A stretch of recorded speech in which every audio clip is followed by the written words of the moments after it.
The words hit the air like a thrown stone, splashing into the silence of the hall and shattering it.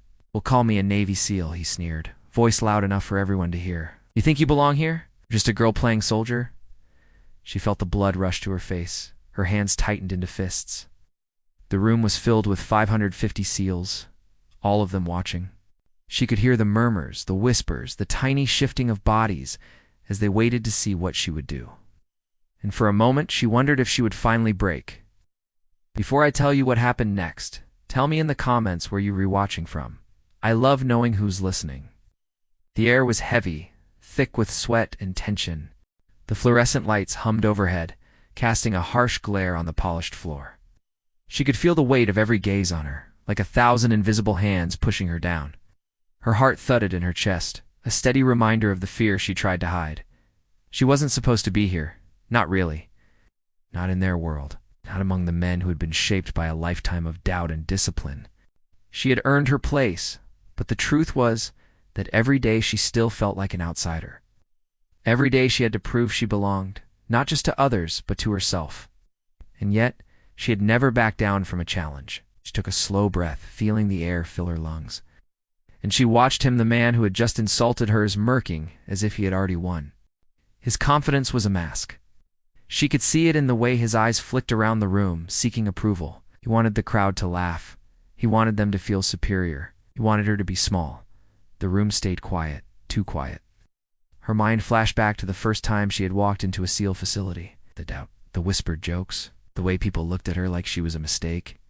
She remembered the nights she had trained alone. The bruises, the sore muscles, the humiliation of being told she didn't belong. She had wanted to disappear, but she had chosen to stay. Now, the man was standing too close, his words like a knife. He didn't expect her to respond. He didn't expect her to fight. He didn't expect her to do anything but take it. She looked down at her hands. They were trembling, not from fear, but from the power she felt in them. She had learned how to use her body like a weapon, not to harm, but to defend. She had learned how to stand tall, even when the world tried to force her to kneel. She stepped forward. The murmurs grew louder. A ripple of anticipation ran through the crowd. Some of the men shifted in their seats, leaning in as if the next moment would change everything.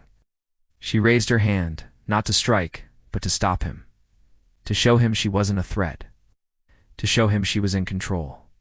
Then she did something no one expected. She grabbed his arm. His smirk faltered. She twisted. His arm snapped with a sharp, sickening crack. The room went silent in an instant, like the air had been pulled out of it. 550 men froze, their eyes wide, their mouths open, as if they couldn't believe what they had just witnessed. Some of them stared in shock. Some stared in disbelief. Few stared with a grudging respect. The man dropped to his knees, clutching his arm, pain flashing across his face. The smirk was gone. His arrogance had been shattered in the same moment. The commander stood up from his seat, his expression unreadable. The tension in the room was so thick, it felt like fog. Everyone waited to see what he would do. She expected anger. She expected punishment. She expected humiliation. Instead, the commander walked over slowly, like he was approaching a dangerous animal. He stopped in front of her, and for a moment, she felt like she might finally be seen. He looked at her and then at the man on the floor. He spoke quietly, but his voice carried through the room.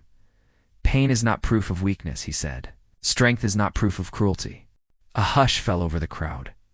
The men began to whisper among themselves, and the whispers turned into a slow, growing applause. Not the kind of applause that celebrated violence, but the kind that recognized courage and restraint. The man on the floor, humbled and broken, looked up at her with something he had never shown before: respect. She didn't celebrate. She didn't smile. She simply stood there, breathing, feeling the weight of the moment settle over her like a cloak. She had not proven she was stronger than him. She had proven something far more important: that she was worthy of being here. Because sometimes the world tries to define you by what you are not. But the truth is, you only have to prove one thing: that you refuse to be small. Bold, truth line, universal and punchy, because courage doesn't come from being unbroken. It comes from standing up after you've been pushed down. And as the hall slowly returned to normal, she realized the sound she'd been hearing wasn't mockery anymore. It was respect. If this story moved you, Leave a comment below and tell me what you would have done in her place. And if you want more stories like this, subscribe to Whispered Words, because here we don't just tell mission stories. We honor the people behind them.